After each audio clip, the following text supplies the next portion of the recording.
my face on the screen because I can just see it. This was a waste of fucking money. I don't even know what this is. Who are you talking to? Because you're not picking up anything. Waste of time. I'm gonna get rid of the mics because it does look professional, but it's not working. Okay. Hello everybody. Welcome back to my live stream. Okay. I'm just gonna talk at you, and then if you want to join in, you can. But nobody asked me to come here. I decided to do this, and what happens is I decide to come on a live stream, and then I get annoyed with everybody for not watching my live stream, and I'm like, how dare you not come to the party that I just decided to throw? That's what's happened here. So I'm going to turn this off. I'm going to try and look at this and not on my face. Oh, my lovely face. Hello, my lovely face. So welcome. So I'm just going to talk at you, and then we'll take it from there. So. Let me just get the angle right on my, oh my god, this is so cool. Oh, you get very lots of cleavage there. You're very welcome. So, welcome to today's programme. My name's Louisa Omlan. I was a comedian for a very long time, 19 years. And I am a comedian still. I just haven't gigged properly in weeks and I hate it. Bernie's behind me. Gabrielle, hello, welcome. Bernie is here. She's just hiding at the moment.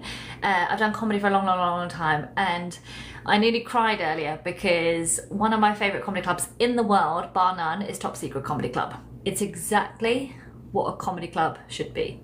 I'm going to speak slower so then my content lasts longer rather than giving you so much in a short amount of time. It's a comedy club with low ceilings. You walk in, you're in a basement, your feet stick to the floor, and I believe rooms hold energy. Earlier, I saw a comedian, Abby Goliath, she's on tour. She's here on TikTok as well, and she's currently on tour and she's going to film her special. And she did the thing of like, what should I film for my special? And she's got two pairs of shoes, like black shoes and white shoes, and two outfits. And one goes with black shoes, one with the white. And I was like, well, wear the other outfit, but wear it with the black shoes. Because wear the shoes that have got memories of you having a good gig in. So when I'm on stage, I like to wear shoes. I can test a pair of shoes by being like, if I have a good show in these shoes, these can be my show shoes, but if I don't have a good show in these shoes, I can never wear these shoes on stage again.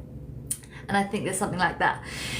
Thank you, AB, to everyone. Hit the like button, subscribe, share it out video. If you're on YouTube, please share it. If you're on TikTok, please like this live stream so it doesn't make me feel completely redundant doing it, because I do need the immediate gratification because I'm not getting paid for this. Okay.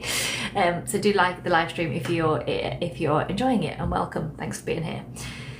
So there's something about wearing outfits or shoes that have, like, maybe I can equate it to, do you remember when you were younger, you used to go out, you'd have like your lucky dress or like your pair of shoes, like a lucky bag or something that whenever you wore it and you went out, you always had a really good time.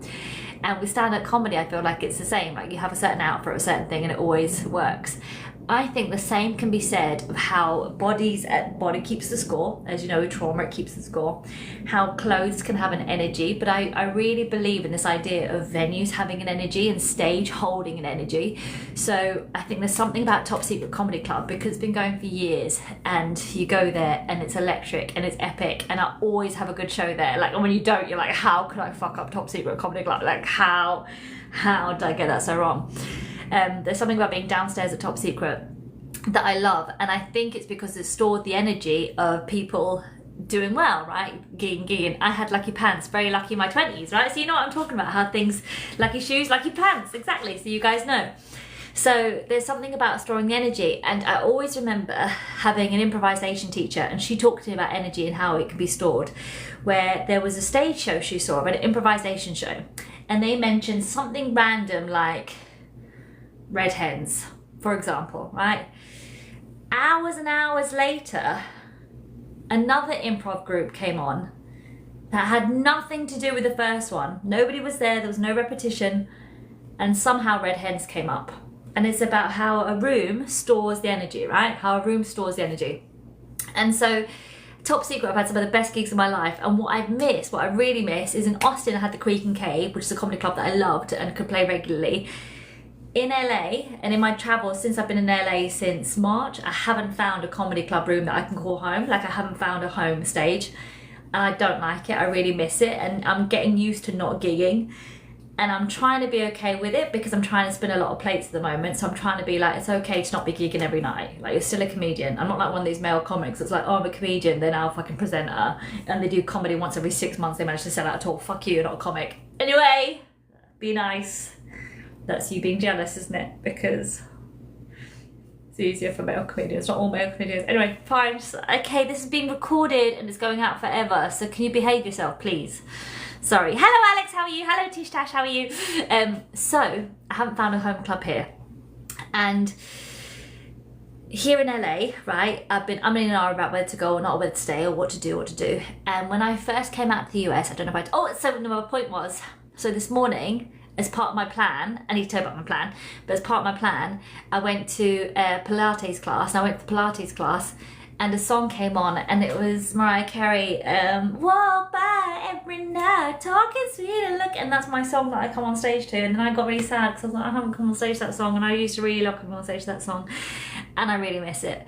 So here's what's been happening. Has my desk made it? So for those of you that don't know, I had a desk that Alex made me lug all the way from Austin to LA, because she just signed up to my Patreon, and she did it, and the desk is in storage.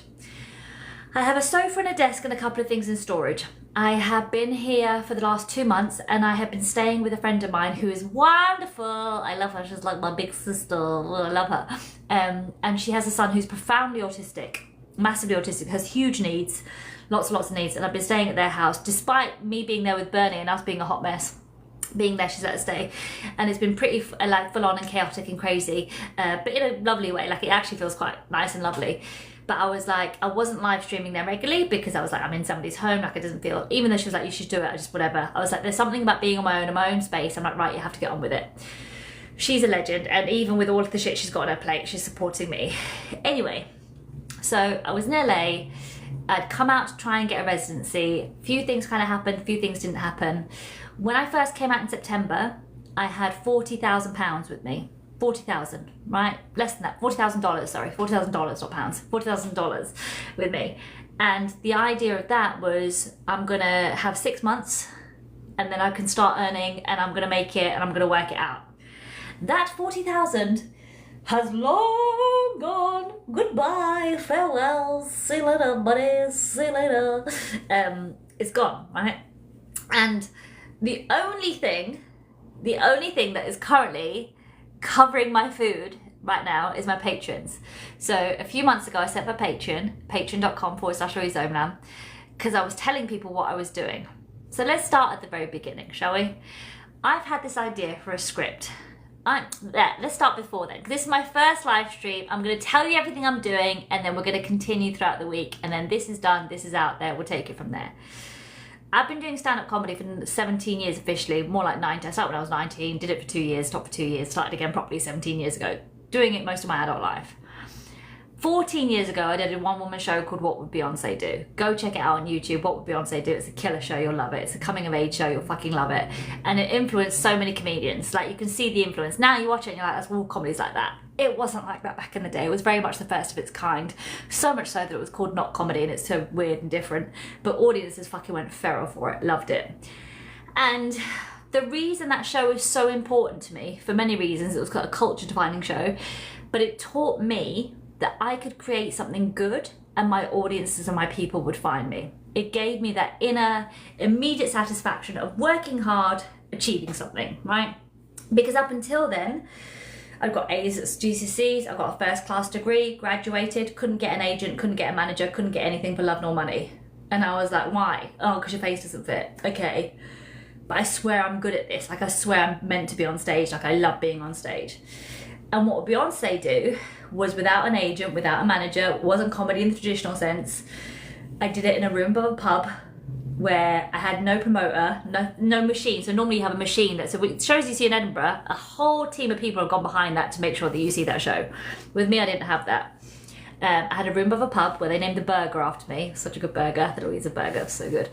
That's how often I eat burgers. That show became a defining moment for me personally, to be like, build and they will come, build and they will come. Like, you don't have to wait for somebody to say yes to you.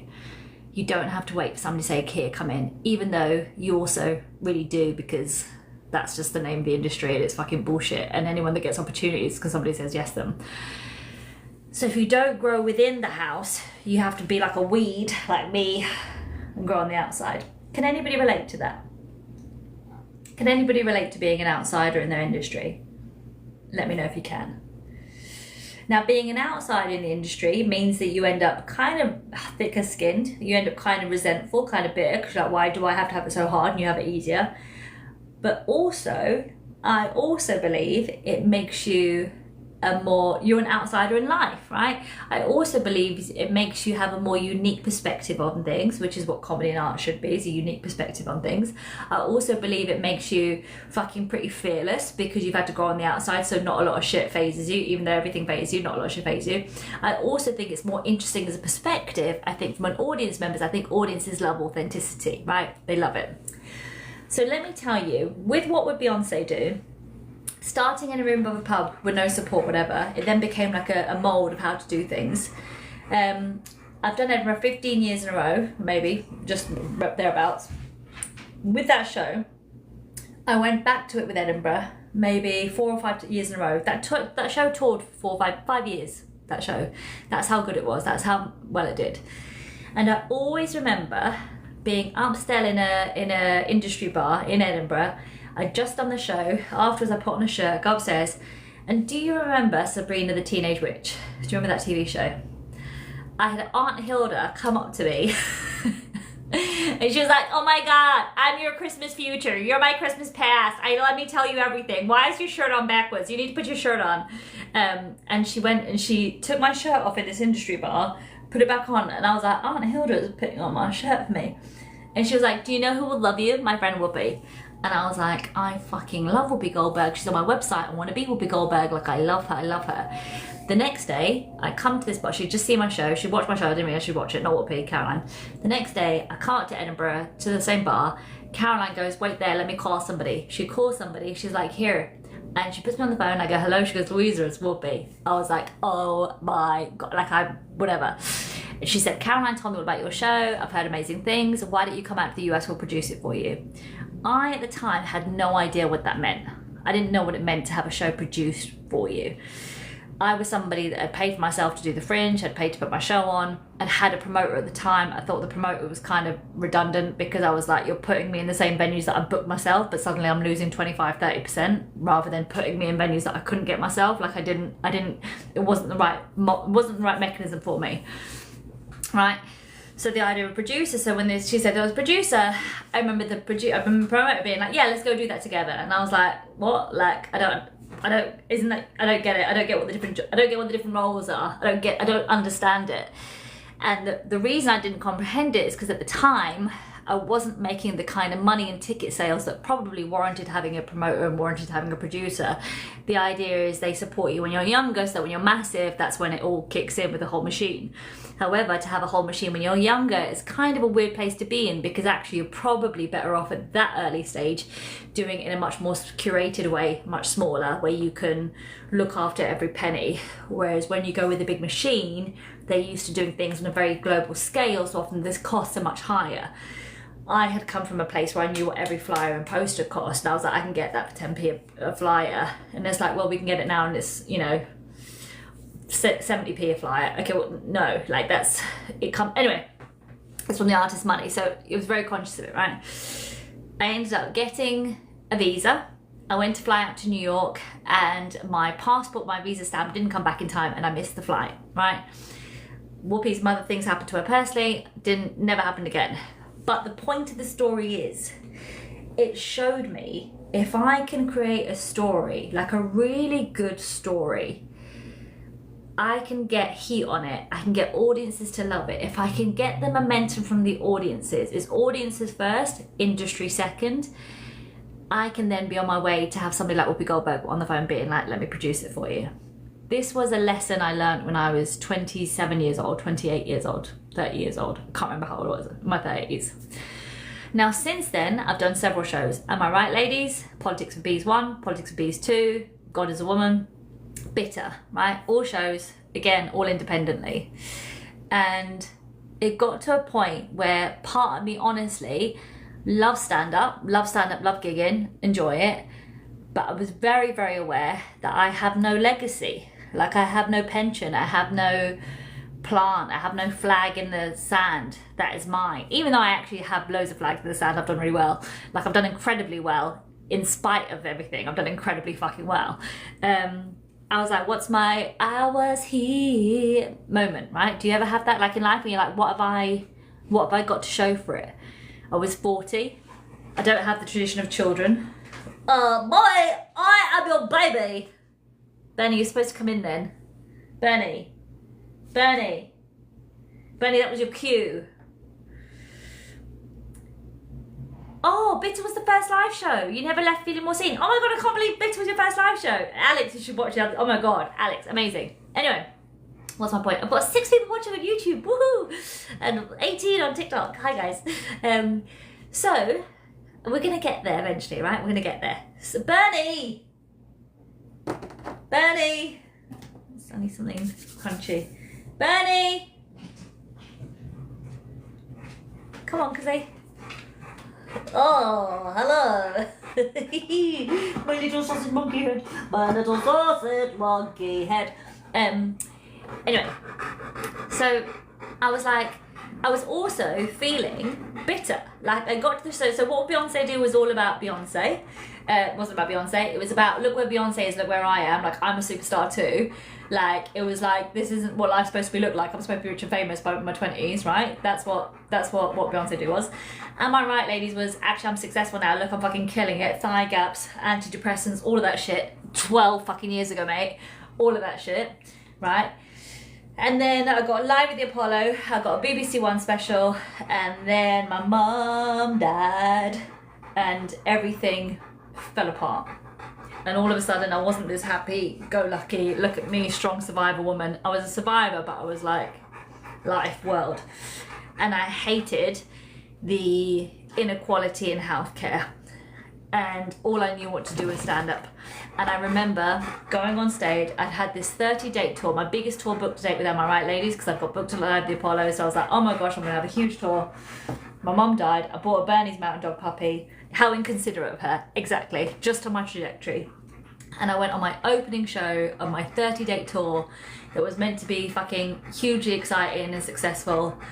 My mum had died of cancer. It had been 6 weeks from diagnosis to dying. 6 weeks was the most brutal thing I've ever seen in my life. It was horrific. She had stomach and bowel, stage 4. They missed it. She was healthy, never smoked, never drank, never ate red meat, super healthy. Could not understand it. And because she caught cancer so quickly, or because it developed so quickly, we missed out all the support systems. So like the Mary Curies, the chemo, the thingy, it was immediate hospice, and it was just like, it made no sense. And I had this tour booked. So she died in the July. I had the tour booked in the September. And I was like, I've got to go on tour. I need to earn money. I've got to do thigh gap jokes, antidepressants, talk about being happy and successful now. And I bought a Bernese Mountain Dog puppy. Never had a dog before, but I saw a puppy of a Bernese Mountain Dog. I was feeling absolutely broken. And I was like, that'll fix it. I'd buy one of them. I also bought a £4,000 couch when I didn't have a house and used my overdraft to buy it. Nothing made sense. Oh, you're turning away from me. I don't know if you can see this TikTok as well. She's turning away from it. It's very funny. Oh yes, yeah, I know you like the backward singing. So I was grieving. It didn't make sense, right? And I go on stage to do my opening night of my tour. It was Bath. I had like 200 people in. And I go on stage, and my opening joke is a thigh gap joke. And I remember with Am I Right Ladies, I had this thigh gap joke where I take my trousers down and go, oh my god, my thighs are touching each other, my thighs are touching each other. I'm sorry, if you were this close to my vagina, wouldn't you start touching yourself? Am I right, ladies? And I went to do that joke, and I just didn't care. I was like, I don't care for making you laugh, I don't care for your joy, I don't care for making you feel better about having a thigh gap or not. I didn't care. And I was on stage with people that paid to see me, and I wanted to get off and just go fucking to the bottom of a river. And Bernie had come with me. She was 9 weeks old at the time, and she was crying in the dressing room. And I was like, what's that noise? And my friend Drew at the time was like, my tour manager at the time, he was like, oh, it's Bernie. I said, oh, bring her out. And she comes out, and I was like, sorry guys, I've just, this is Bernie. I've only had her a week. Never had dogs before, but my mum's died. And then I started talking the story of how she died and how I got Bernie. And I ended up doing a 2-hour show about the story, and it was very raw, very heavy. I really felt for that audience. It was very raw, very, very heavy, and also so cathartic and so funny. And it was so beautiful to hear people laugh as I shared my grief story and shared some of the bullshit that you have to deal with when you're grieving, right? Or when somebody immediately dies and you buy a puppy, and to hear the laughter was like, get out from the bottom of the river. Get out from the bottom of the river. Here's your oxygen. Here's your rope. Get out from the bottom of the river. That's what the laughter did.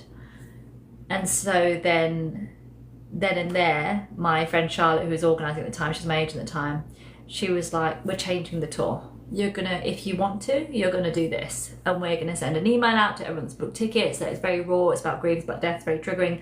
But this is what you're gonna do instead. And so we did. We did a show about grief and death and sadness and cancer and euthanasia and all of those things. And we made it with jokes.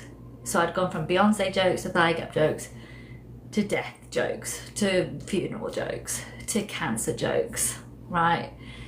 And it was a skill set that was only uncovered because of my experience from doing these phenomenal, rousing, what would Beyonce do, Am I Right Ladies shows, right? It was only from doing those that I learned how to navigate the up and down of grief and pull and pull. Like, you can't get an audience too low, you've got to pull them back, but you naturally do that as a comedian, right? So then that show became Politics for Bitches, which the BBC then wanted as a series, which then I did that. And then I was focused a lot on spirituality because I was looking at, like, how can the world be so cruel? It doesn't make sense. Like, how do you make sense of it? And so when the world is in chaos, you look to religion, right? That's why after wars, suddenly areas get very, very religious. In chaos, people want to make sense of chaos. You see religion, soar, right? It's a very long live stream. Am I going on too long? I've only done 22 minutes, it's fine. Let me know if you're engaged in this live stream or not by liking the thingy, liking on YouTube, sign up if you're not already here, comment, let me know. Go, Bernie saved you, she absolutely saved me. Let me know if you're liking it, because I loved sharing this stuff with you. I'm so glad that I'm keeping it. It's going to be my YouTube, so you can read up my YouTube as well. On YouTube it looks like there's only 7 people watching, but actually I've got 17 on TikTok, so thank you.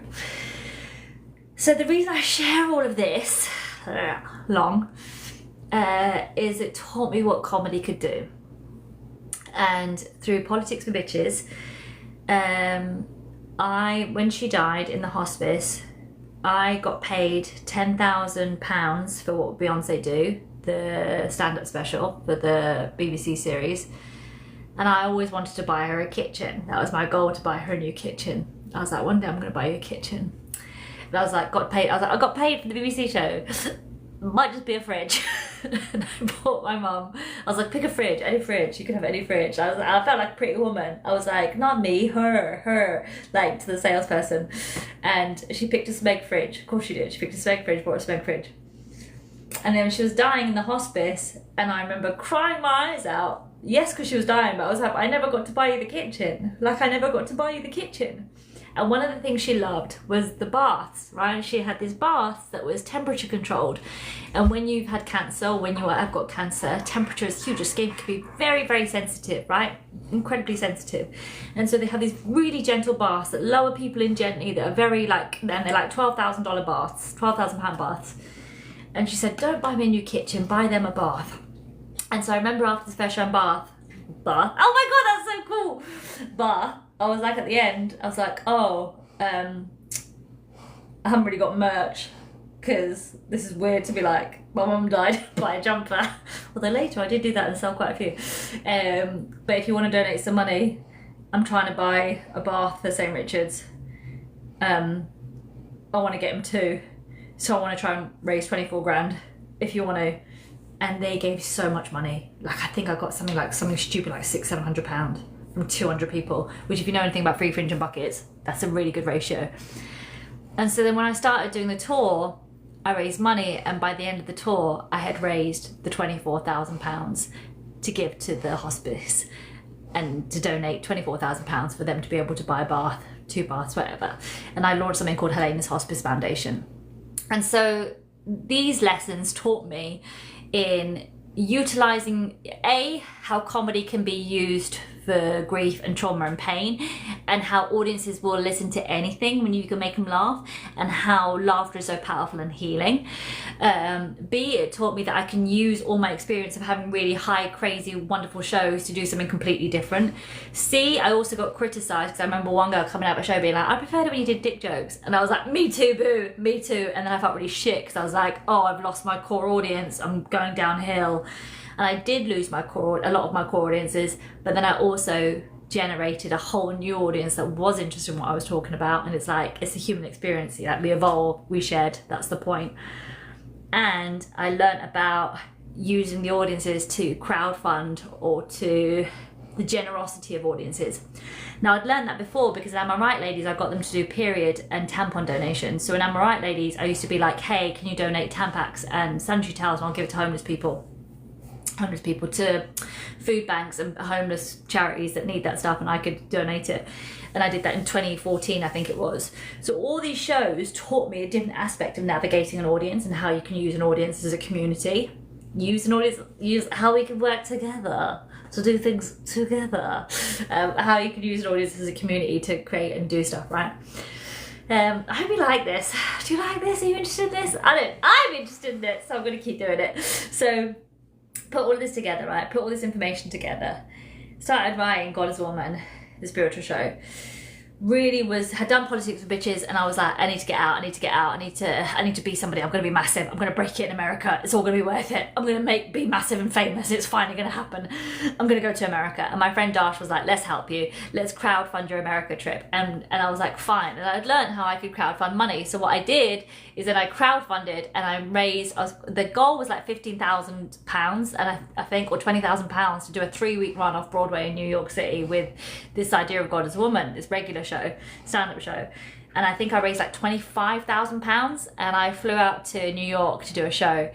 And when I tell you, I was not ready emotionally, spiritually, physically to do that show, but because she died, I'd done the tour, I was like, I'm gonna make it in America. You're gonna go there, you're gonna make it, and you're gonna prove to her that you can be somebody, and you can do it, and you can survive, even though everything in me was completely fundamentally broken, right?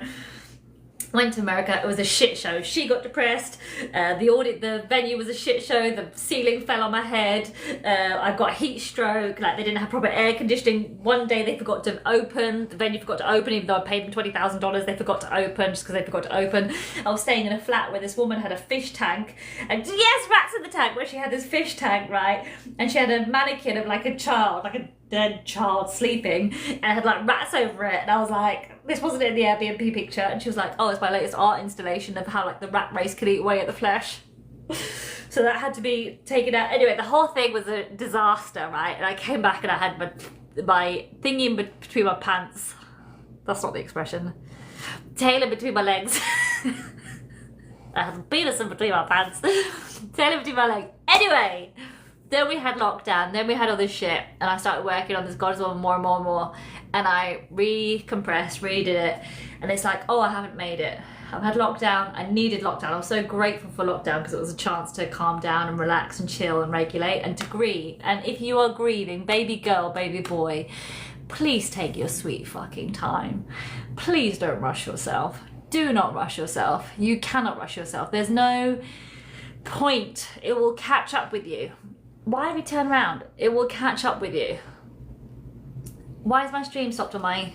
No! Hang on. It stopped on my YouTube. Oh, my connection is unstable. Is it still working on my TikTok? Please tell me it's still working on my TikTok. Hang on, it should be coming back now. Should be coming back now. No! Hang on. Hang on. Why is it not working? Oh no, it's lost my connection. Stay there TikTok, I'm coming back to you. It's just because I wanted to post this. Great, it's just cancelled on me for no reason. Great. Let's see if I refresh it, if that will do it. Reload. Connect streaming software to start. Oh, I hate you so much. Go live. No, you idiot. There is no Elgato camera. Where is it? Where is it? Hang on. Sorry everyone. I'm just trying to work this out. I don't know why this has stopped working. Oh, I hate you so much. Stay there. Hang on. No. How do I... Does anybody know how to work? It's the ghost. Do you reckon it's the ghost disrupting the feed? How do I... Okay. Webcam. Customization. Monetization. Yeah. I don't know how to change the camera. Audio is back, but you can't see me. Okay, I don't know how to change the camera. Webcam. You don't have access to this feature. Manage. Oh, you fucking... I hate you, piece of shit. I hate end stream. End. Dismiss. Oh, great. So it didn't save the YouTube. Okay, so we're just going to post it on TikTok and then we'll see what happens. And then, oh, I hate you. I want to cry. Why did it do that? You can go fuck yourself, YouTube. I'm never doing YouTube again. Okay, so I'm doing TikTok. Can you turn it off again? I know, I just literally just did that. I don't know why I did that. Let me try and pick it up again and then we're coming back. I fucking hate you, piece of shit, motherfucking, I hate you so much. No, I don't want to do it. I want to go live. I don't want to do it. Oh my God. Why did I not go live? Shut up. I don't want to hear myself. I'm going to call it fuck you, YouTube. Fuck you, YouTube. Next. Why has it done that? So it's just... I can't believe that, gang. It's just literally cancelled my recording. It's just cancelled my recording. I can't believe it's just deleted my whole recording. It's deleted the whole thing. Why does it hate me? Okay, I'm just gonna have to do it on TikTok and then I'm gonna have to edit it later on YouTube. I'm gonna have to work out my way to do it. I hate technology so much. I hate you so much. I hate you so much. I hate you so much. I hate you so much. I've just deleted my recording. It's just another example of things stacked against me. I can't even remember what I was talking about. Do you know what, YouTube? I'm not even going to go live on you. You can fuck off. You can fuck off. You can do one. You can genuinely go fuck yourself because I'm done. Okay. So, I'm just going to... Where was I? Lockdown. Thank you, New York. So, came out of lockdown. This is going off as well. You can fuck off as well. You can all... Next time what I'll do is I'll record it on that at the same time and then I'll upload it to YouTube. That's what I'll do. Because it's a good... Then it's wide angle, fine. So then it got to lockdown and I started working on this God is Woman idea, but I'd kind of fallen out of love with stand-up and stuff. Like I tried to get an agent. I think I got like 12 rejection letters and emails in 1 year. I managed to get a special on with Soho Theatre, an Amazon special with Politics for Bitches 2. So I updated Politics for Bitches to include the pandemic, and it was one of the best reviewed shows on the channel, on the site, but still couldn't get an agent. Had a BAFTA breakthrough, still couldn't get an agent. And it became about trying to prove myself rather than enjoying the job. But it's hard to enjoy the job when you've enjoyed it for a long time. You're like, if I'm good, and I'm good, and I see everybody else doing really well and getting far, and I feel like I'm not, like, why don't you like me, right? That was the greatest live rant I've seen for years. Sorry, that rant isn't even funny. Thank you, Lord. What, me shouting at YouTube? Fucking motherfucker. Anyway, so then after lockdown, after lots of things, the more I relaxed and stepped away from comedy, the more I started being naturally funny again. And I thought that, I was like, oh, you're meant to do comedy. Like, you love it. Like, the business side of it is giving me a headache because it's really hard to keep trying to be like, put on a tour, organise a tour, promote a tour, produce a tour. Now you've got to do live streams. Everyone's got a hard job, right? But that became exhausting because a lot of people have teams to do this stuff and I was doing it all independently, which I love now. Like, this is part of my business plan, right? Which is what's teaching me now. So this is where we are now. So it got to the point where I was like, how do you do comedy just for the joy of it? So I went back to Edinburgh and I was like, I really like the idea of turning my God is Woman stand-up show into a musical. Even though I can't sing or dance, I love Sister Act 1 and 2, and Whoopi can't really sing or dance. Sorry Whoopi, she can dance but she can't sing. How cool would it be to do it as a musical? So then what I did is I took this show up to Edinburgh on the Free Fringe, and I literally played to like 10 people every day. And I was like, well, that's heartbreaking, because years ago it was full houses and I had to turn people away, to put on the show as a musical. And I loved it so much. So a year later, when I got asked to come out and do, is it a man's club? I think so. And also, like, I don't know, I think I broke through 12 years ago. So I was like the hot young thing 12 years ago. And I made my decision of the agents that I wanted to sign with at the time. And the opportunities that were on the table weren't really ones that I wanted to make. And the things that I wanted to make weren't getting made. And so it was hard for the agent I had to be like, well, I don't know what to do with you then, because you don't want to do the things that I can get you, and the things that you want aren't getting across the line. So I was like, well, I just don't fit. And she was like, I can't do with this, and we parted ways.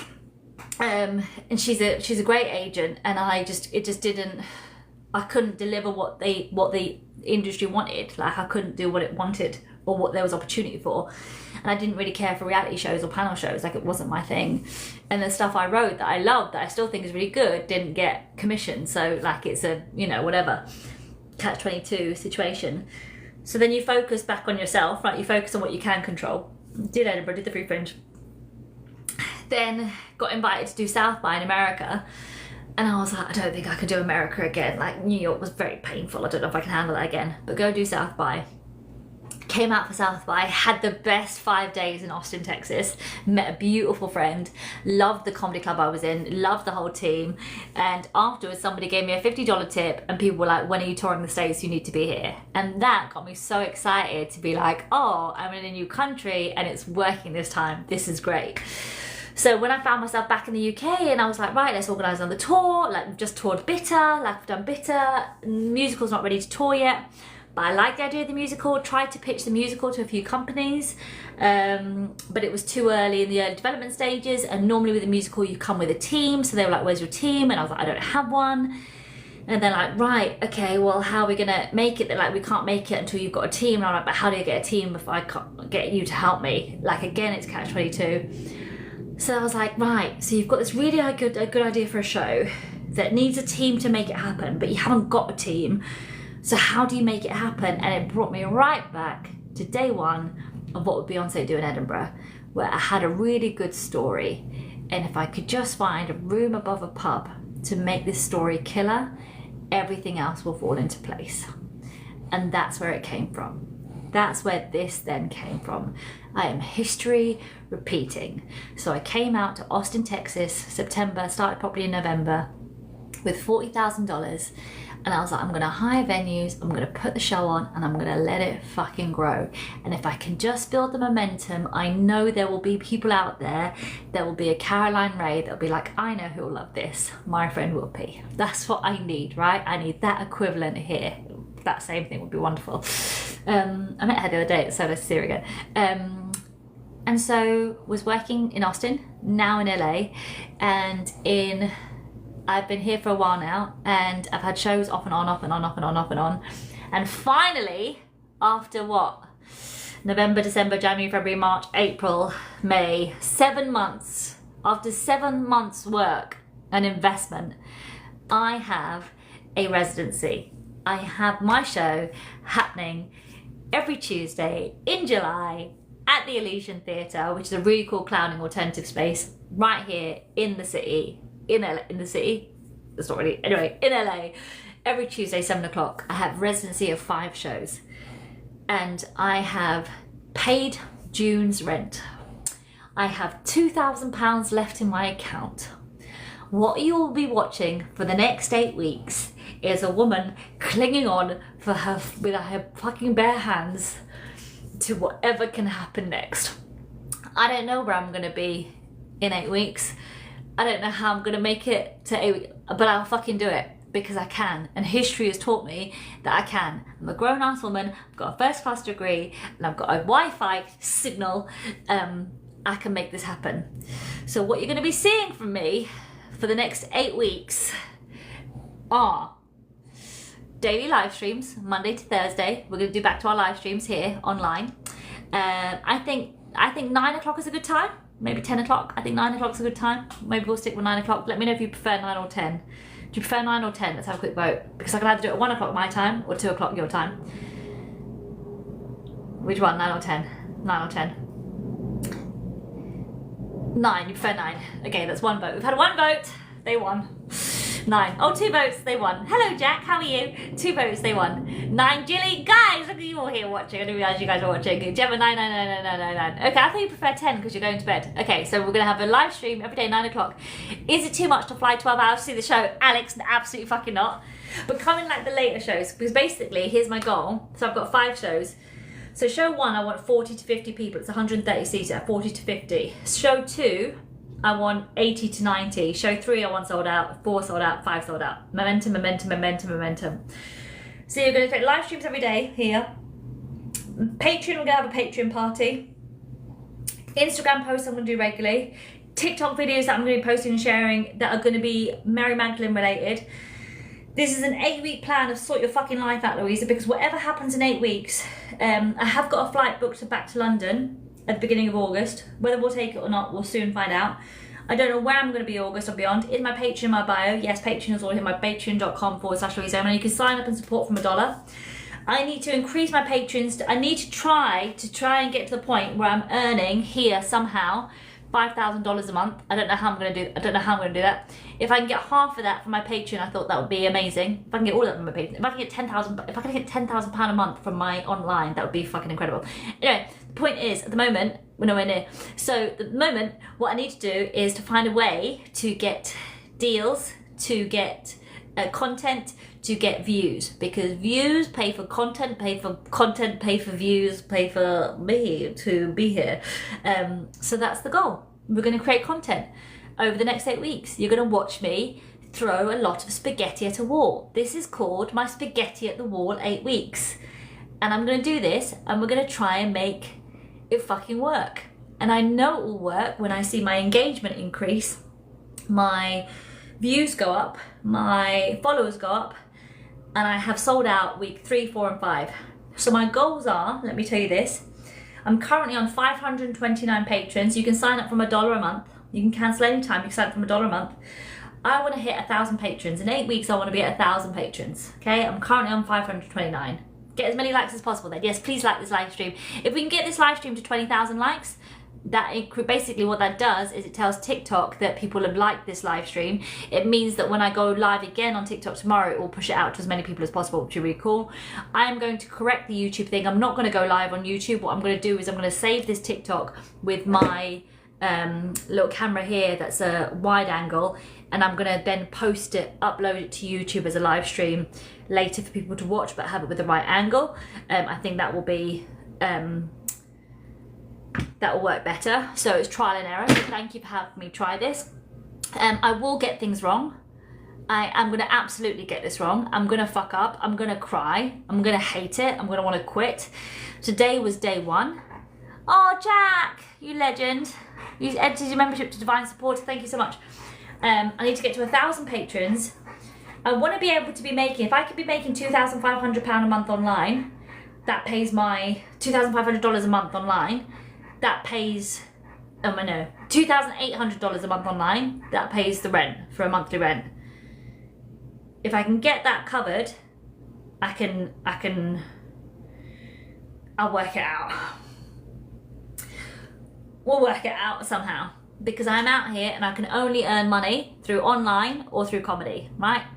So that's what I'm going to do. And if I can't get to that, I'll just go to Poland, where I can live, I can rent somewhere for £600 a month. And I'll be fine. We'll work it out, all right? It's going to be fine. It's going to be fine. I can end up making loads of money and end up going to New York and be like, guys, I'm in New York. You've helped me be in New York. I'm putting on a show in New York.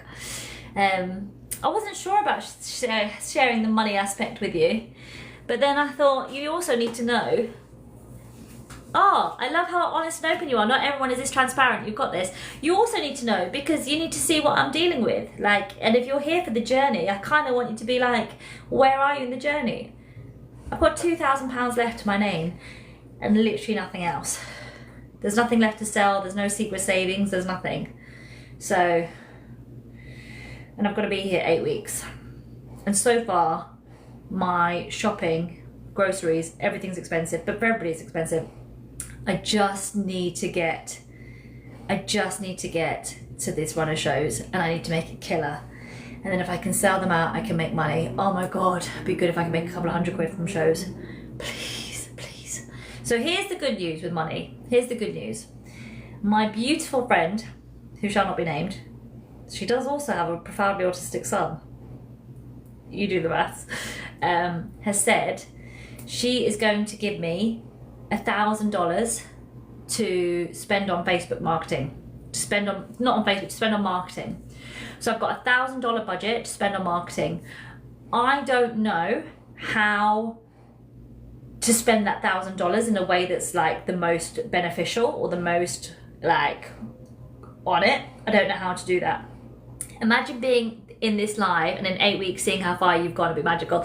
Jem, my worry is that I'm going to do in New York and have a nervous breakdown and come back and feel like I want to be at the bottom of the river. But that's not my worry. That's my old lizard brain saying that, because my brain is aware of that lesson and I've learned that lesson, which is why this time I'm doing it differently. And this time I'm not going to keep running until I kill myself. This time I'm not going, I don't have to prove shit to anybody. I don't have to get an agent out here. I don't have to break it in America. I don't have to make it in America. All I have to do in America, all I have to do is take care of myself, take care of Bernie, show up, do the best that I can, and have a show that I am so proud of in 8 weeks time that I can take anywhere in the world and be like, I really love this and I think you will do too. Breakdowns are material for future shows. Not anymore, Phoenix. We've been there, we've done that. I'm not doing it again. I don't deserve it. I don't need it. That part of my life is done.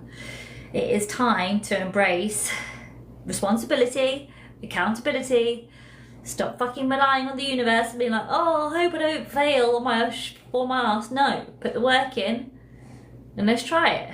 So that's what, even better, Phoenix, thanks boo. So that's what I'm going to try and do. So I want you to hold me accountable. I want you to hold me accountable, right? And I know this is probably like an ADHD thing. I haven't got ADHD. Everyone's got ADHD. The point is, I know the idea is like, oh, it's a last minute pressure, so I have to do it. But equally, there's something about only having £2,000 left and 8 weeks to be like, what tough shit, you gotta do it. Put a list together of stuff you need, see if anyone else can use our skills to help you. Thank you. So I've actually already got a list.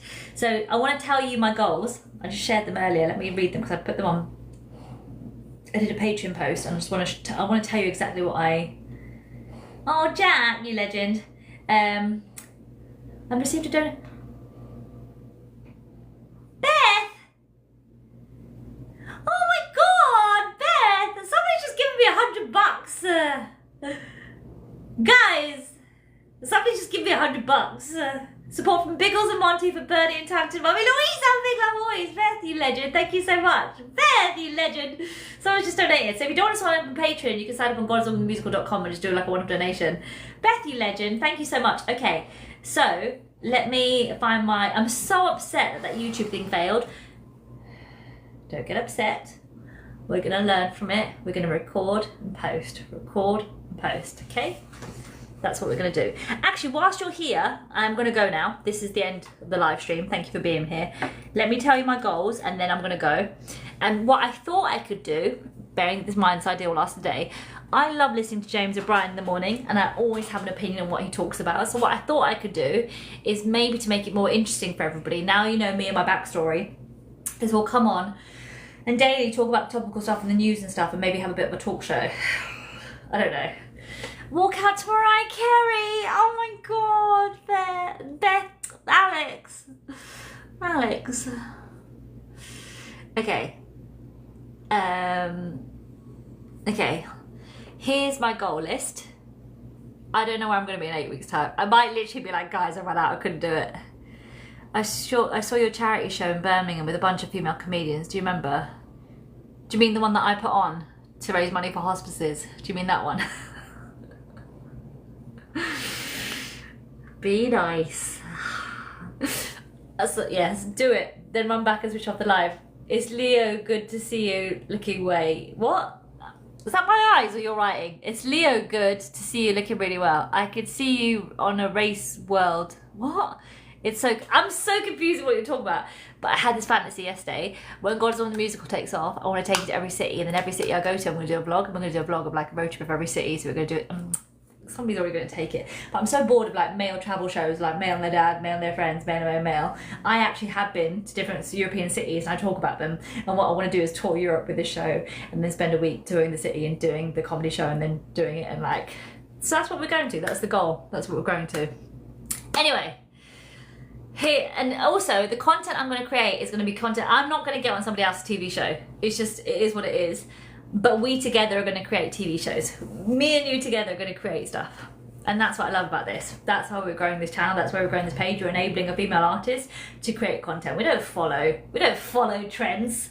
We don't see the obvious path in the woods and be like, I'm going to take that. We go through a tree and get stuck in bushes and then figure it the fuck out. Okay? That's what we do. 190k at the likes, your team. 19, what? I'm so confused. We leave, exactly. I've got 21,000 likes. Anyway, here's my goals. Remember this for later. I'm currently on 529 patrons. My goal is to hit 1,000 patrons in 8 weeks' time. Okay? Is it 8 weeks? I think it's 8 weeks. 529, we're gonna hit 1,000. I'm currently on 102,000 followers on my TikTok. My goal is to get to 105,000 followers on TikTok. I'm currently on 24,000 subscribers on my YouTube channel. I want to get to 25,000 subscribers on my YouTube channel. I currently have sold 7 tickets for my 5-week run. I want to have show 3, 4, and 5 sold out. Whatever happens, we'll document it, we'll do it together, we'll work it out. Now, can you stay with me whilst I practice this thing? Right, I'm going to turn this on. Right, webcam. Now, how do I get, if I'm going to do this again, no, don't go on YouTube, stay here. If I record this, how do I get this to record? How do I record? Basically, how do I record this live stream on here but make it save to the desktop? Does that make sense, anyone? How do I've got a camera plugged in to my MacBook. How do I get that camera to record? Oh, I don't need to, do I? I just record it. Oh no, because that won't work either. Do I do it as a Zoom? No, do you know what I'm trying to do?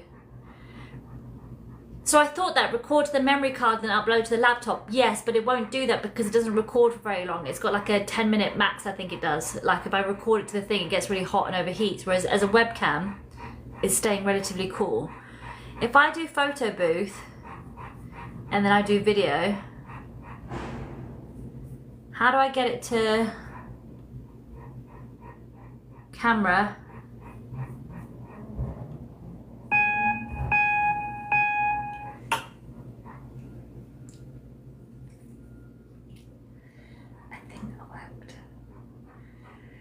I think that worked.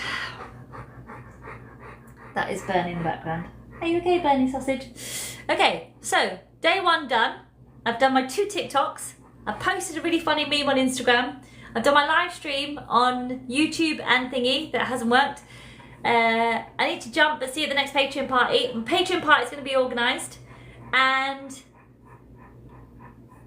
I think that's it. I think that's it. I'm only here for the dog. The comedy's a bonus. Everyone's only here for the dog. Don't think I don't know what you're here for. Don't think I don't know. What's a Patreon party? Basically, people that are on my Patreon, we just have a party. We just go online and be like, hi everybody, oh, let's go crazy. I might get high. Let's get high on my Patreon party. No, because I did that the other day and I wrote a Substack article that was TMI. And luckily I edited it before I posted it. But for a minute there I was like, to give you an idea, the title of the Substack article was initially all the dicks I should have sat on, and then I changed it to one dick I should have sat on. I was like, let's, woo. Okay, Okay. Did I need to share that with you? Probably not. Thank you for joining my live stream. I'll be back here tomorrow, same time. So we're going to do 1 o'clock. See you there. Thank you so much. I'm still not about the YouTube thing. Can you just tell me the YouTube thing's alright and then I can relax? Even though on YouTube, if you're watching on YouTube, this is like this rather than like this. Even though I did it like this and it didn't work. Can you just tell me it's okay and that this is learning and this is part of my 8-week spaghetti?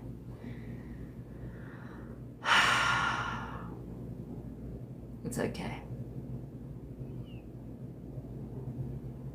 Every little thing is gonna be alright. Okay. And I love spaghetti. Thanks. It's gonna be fine, isn't it? We're gonna work it out. Okay, honey boo boos. Honey boo boo childs. I will speak to you later, alligators. Thank you for watching. Thank you for being here. Thank you for supporting. Ta-ra, Bab. And see you later, Bab. See you later, Bab. Do you know there's a Birmingham, somebody from Birmingham on the show, and they're like, oh, say that she's in Texas and they might just call it heresy. It's yeah. So much spaghetti, so little wall. Ugh. Story of my life, I've got to go. I've started singing. Okay, love you all. Big love. See you tomorrow. Bye. Oh, that was good. That went well.